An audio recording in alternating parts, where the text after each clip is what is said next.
many other... This is right, Arab.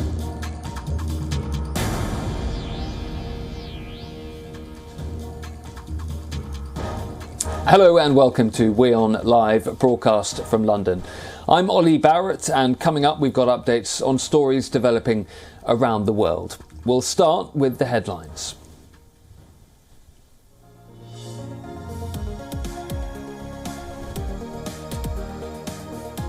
After weeks of fighting between National Resistance Front forces and Taliban in Panjshir Valley, a Taliban spokesperson claims the group has taken control of the valley. The NRF says the Taliban claims are false.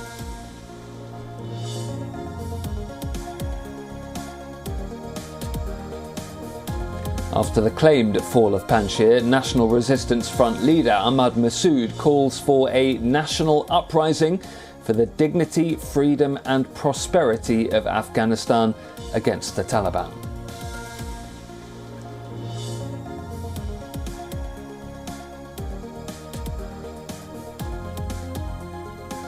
The Taliban confirms an invitation to some countries for its government formation. Sources tell WION the 6 countries which the Taliban has reached out to include China, Pakistan, Qatar, Turkey, Iran and Russia.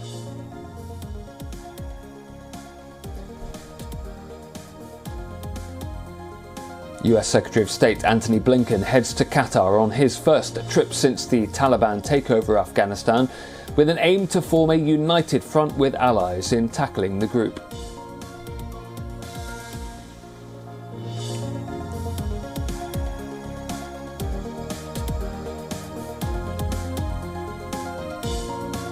The Sri Lankan Parliament passes emergency regulations imposed last week by President Gotabaya Rajapaksa by calling in the army to manage the worsening crisis due to rationing supply of essential goods.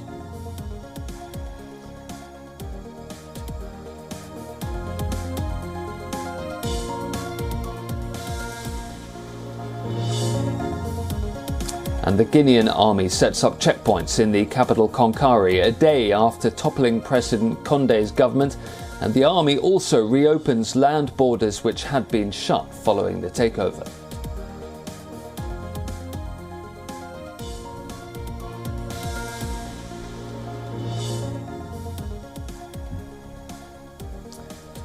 And we will start in Afghanistan. In a press conference, the Taliban have said they'll announce a new government for the country soon. The group denied the delay in the government formation was due to disagreements within the hardline Islamist group. As they undertake the transition into governing major institutions and cities, the Taliban spokesman said that an interim government would first be announced, allowing for later changes. Anas Malik from WION. Just a question. We've seen reports that the Taliban have completed consultations on government formation and that they have invited some countries as well. Would you want to confirm these reports or deny? Thank you. No. We are in the process of government formation. It's not complete. When it is, we will announce. We have good relations with all countries and we have sent invites to some countries for government formation ceremony as well. And as we were just hearing, the Taliban has sent out invitations to some countries to attend the government formation ceremony. Sources tell WION that there are 6 countries the Taliban's reached out to: China, Pakistan, Qatar, Turkey, Iran and Russia. The last time the Taliban were in power in the 1990s, their rule was recognised by just 3 countries: Pakistan, Saudi Arabia and the UAE. Earlier, the Taliban claimed full control of the Panjshir Valley north of Kabul. It was the only province the Taliban had not seized during their blitz across Afghanistan last month. The group warned against any further attempts to rise up against their rule, and they are also warning foreign powers as well about interfering in domestic affairs.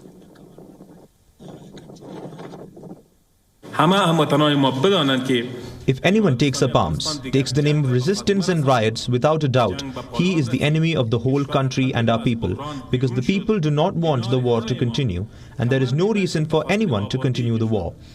So the people need to know that the Islamic Emirate ended the war.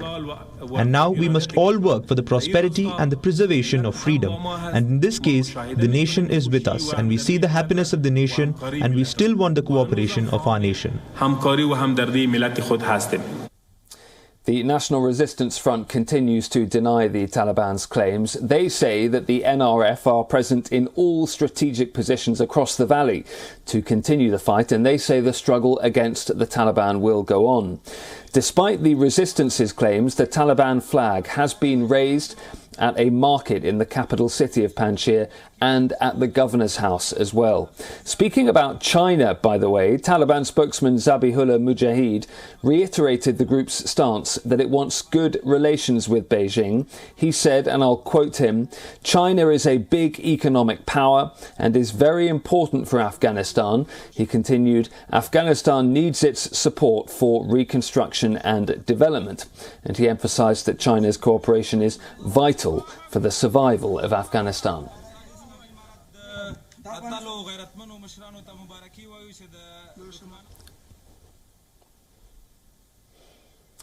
Let's return, though, to that situation in Panjshir Valley, which has been such a key focus for the Taliban in recent days. Well, WION's correspondent Anas Malik has travelled there. Here's his journey. The sign that you read behind me, it says "Goodbye Kabul." Beyond this it's another 100+ kilometers till the valley of Panjshir. To be precise, 102 kilometers. It takes about 2.5 hours from this point to get to the valley of Panjshir. From Kabul border, Anas Malik travelled to the town of Charikar in Parwan province. The 1.5-hour drive shows the deserted streets with almost no people out on the roads. There were several checkposts with Taliban stationed in them. The entire lane is controlled by the Taliban. This closely guarded city has a significant crossroad. When one road leads to Panjshir, the other one goes to Bagram Air Base. Where I'm standing, it's in Charikar in Parwan province, en route to Panjshir. To the right, the place that leads to is where the negotiations between the Taliban and the Panjshiri men were taking place. To my left is the way that leads to the Bagram Air Base. The Bagram Air Base that was recently handed over to the Afghan forces and is now being controlled by the Taliban. To the right is Charikar, where negotiations between Panjshiri militia and the Taliban were taking place, which now stand at a pause, and the reason that has led to the resumption in fighting. Roughly 30 minutes from Charikar, nearly 2 hours from Kabul, lies the district of Jabal-e-Sarraj in Parwan province. It is surrounded by the high peaks of mountains and is a historic village of Afghanistan. This place is known for the anti-Soviet war resistance. It houses a famous and unique graveyard known as the Red Army Tanks Graveyard, a brown landscape strewn with decaying tanks and equipment, abandoned by the Soviets back in 1989 at the end of their decade-long failed invasion.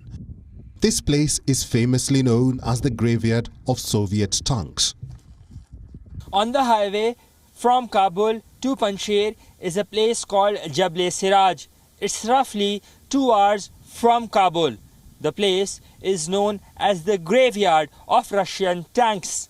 Tanks like these can be found here in abundance. This is the same place that has seen and witnessed immense and intense firing just in the past few days. Both the Panjshiri side and the Taliban have suffered major losses over here. This place is now under the control of the Taliban. After departing from Jabal-e-Sarraj, we travel towards Shotul, the village which lies at the entrance of Panjshir Valley. The route to this village lies on the banks of Panjshir and Rocky Mountains of the other side. Scores of vehicles with armed Taliban have lined up till the entry gate of the valley. Our reporter got off on the road and talked to some of the Taliban fighters to find out the ground situation. We are standing in the first district of Panjshir, known as Shortwood. 24 hours back the enemy was here and we were fighting. And now the enemy has fled.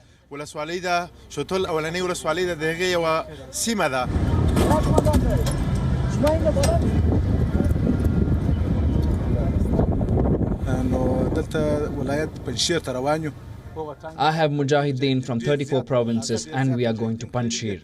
The provincial government is over and we are now going to overlook the operations.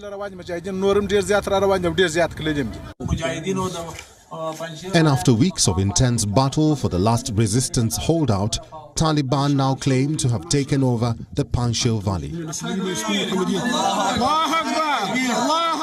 With the fall of Panjshir, Taliban now control the entire country, the entire 34 provinces within Afghanistan. Zabihullah Mujahid today in a press conference has assured the people of Panjshir that there's nothing to worry about and that they would be working together for the betterment of the people of the region. Anas Malik in Kabul, Afghanistan for WION, World is One. Now, a week after declaring America's new chapter of engagement with Afghanistan, US Secretary of State Antony Blinken is looking to form a united front with allies. On his first trip since the Taliban's takeover of Afghanistan, Blinken is heading to Qatar.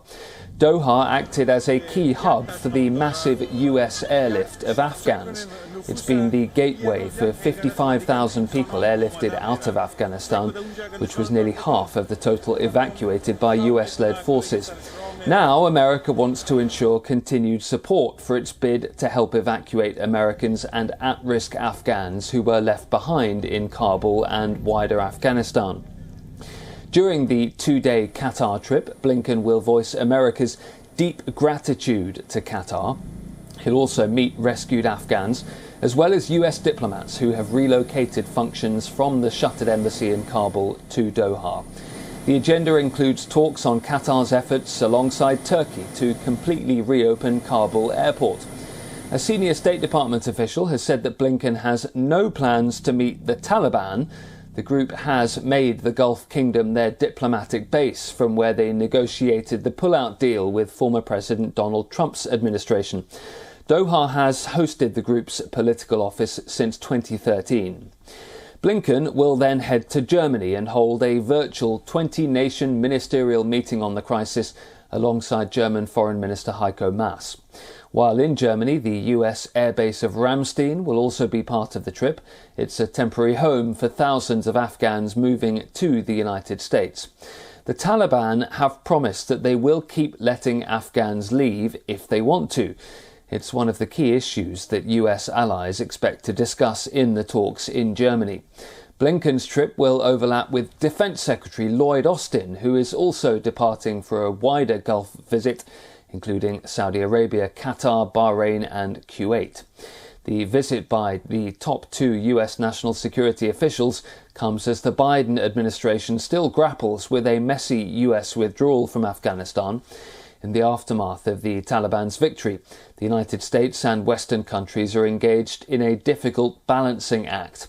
There is reluctance to recognise the Islamist group, but an acceptance of the reality that they will have to engage with them to prevent a looming humanitarian crisis in the country.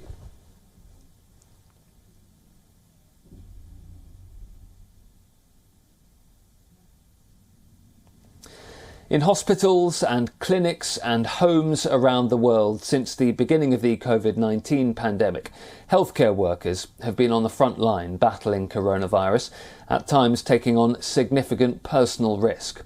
The surging Delta variant has brought fresh trauma for many health workers. The US and other nations have now begun studying PTSD, post-traumatic stress disorder, in health workers.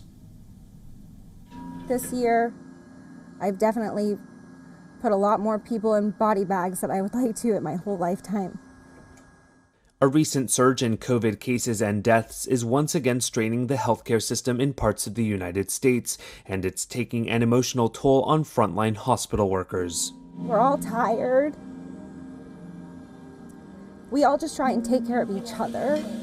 In video provided by the main medical center, ICU nurses said they used to treat elderly patients or those with pre-existing conditions at the height of the pandemic, but now they're treating the unvaccinated in this most recent surge. We come to work every day. Good? And we know it's going to be a hard day. Every day is going to be a hard day. I'm just anxious about what the day is going to bring. What's going to happen? Who's going to die? These nurses in Portland, Maine say the strain of dealing with so many critically ill or dying patients can sometimes be too much. Meanwhile, some other healthcare workers in the U.S. who treat COVID patients have reported struggling with something common to many military veterans, post-traumatic stress disorder or PTSD. Reuters spoke to around half a dozen ICU staffers who experienced symptoms such as nightmares bathed in sweat, flashbacks to dying patients during the pandemic's fear-filled early days, flaring anger, and panic at the sound of medical alarms. Those whose symptoms last longer than 1 month and are severe enough to interfere with daily life can be diagnosed with PTSD. The surging Delta variant is heaping on fresh trauma as the United States and other nations begin to study PTSD in health workers. One hospital nurse told Reuters many of the emotions that first emerged during the worst of the pandemic are coming back, and another said there's no option but to just, quote, deal with it. Now, in a latest crackdown on migrants, Mexican security and migration officials have blocked the passage of a new migrant caravan and detained several people in the south of the country. The government moved to break up the group of around 400 migrants just a day after it set off from southern Mexico for the United States. The action by officials came days after Mexican President Andrés Manuel López Obrador said that he wanted undocumented migrants to stay in southern Mexico. Mexican forces cut off a new migrant caravan bound for the U.S. on Sunday, breaking up the main group near the southern town of Huixla and detaining several people. Before dawn, agents with riot shields and batons bore down on the group of around 400 people coming from Central America, Haiti and Venezuela and surrounding them on the edge of town. Hundreds of migrants, many accompanied by children or carrying babies in their arms, fled for the banks of the river Huixla. An eyewitness told Reuters some officials threw stones at members of the group to detain them. As dawn came, some stragglers continued to resist against authorities. The Mexican National Guard and the National Institute of Migration have been accused of using excessive force in their intervention. Local priest and migrant advocate Heyman Vasquez described the early morning swoop as an inhumane and cruel abuse of power that spread fear and alarm among travelers. I know that our president is stubborn, and he always says that things have changed, that the National Guard are honest. I think some of them might be honest, but he needs to recognize that many elements in the National Guard aren't. They are corrupt, especially the National Institute of Migration. The Mexican government recently condemned acts of violence captured on video against a previous caravan. Mexican authorities ramped up crackdowns on caravans after President Andrés Manuel López Obrador said he wanted undocumented migrants to stay in southern Mexico. The number of children seeking to cross Mexico to get to the U.S. has risen dramatically since the start of this year, as many families try to flee poverty, violence and natural disasters. Germany's international auto show IAA is back this year in Munich instead of Frankfurt.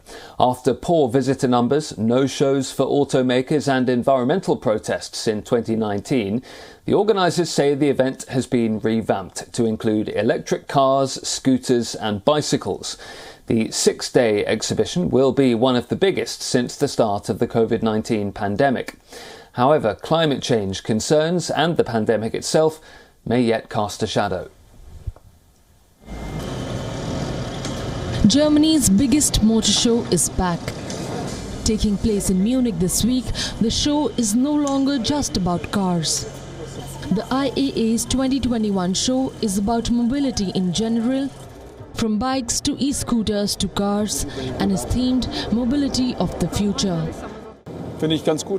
I think it's good that it's taking place in Munich, and it's not about cars, it's about mobility. So I think it's a very good event for the city and also for those interested in cars. It is the first major motor industry event worldwide since the COVID-19 pandemic, which along with growing concerns over climate change have cast a shadow over the event. This year, the show is a far cry from its usual format, showcasing the biggest and the most powerful automobiles in the market. Many industry stalwarts have decided against showing up. Toyota, Jaguar's Land Rover, Stellantis including its German brand Opel, and Ferrari to name a few. As the exhibition gears up ahead of the official opening on September 7th, cars were clearly still the dominant feature. A Lone Canyon e-bike tent was distinctly outnumbered by glitzier car maker stands from Mercedes-Benz, Audi and others. I think it is good that it is happening in different locations. It is something new and it matches the times we are in. We all talk about virtuality and I think it's great. I find it exciting. While some residents welcomed the show, others remained skeptical. I find it a bit monstrous what is being set up in front of the opera. I think it is a little bit too much and I do not like it. I have also heard other people say they don't like it. I think it would be better off on the open space outside Munich or at the exhibition grounds. Several environment groups plan a major demonstration on Saturday against the greenwashing of the auto industry and for a faster shift to sustainable mobility. Activist organization called Send IM Getrieb has promised a mass civil disobedience movement. In 2019, members of the group smashed up 40 luxury cars at a dealership ahead of the exhibition. The German security forces are currently observing a Europe-wide mobilizations, especially in the left-wing extremist and left-wing autonomous scene. People have been called to Munich and some groups are calling for violent acts, attacks on the police, but of course also specific attacks on property damage, etc. This is not entirely new. We already had that 2 years ago at the last IAA in Frankfurt. But it looks like it could be quite big and the police have to adjust to that. Up to 4,500 police will be on site during the show, which ends on Sunday this week. Bureau Report, WION World is One. That is all we have on today's WION Live broadcast from London. I've been Ollie Barrett. For more global news and updates, do stay tuned to WION World is One.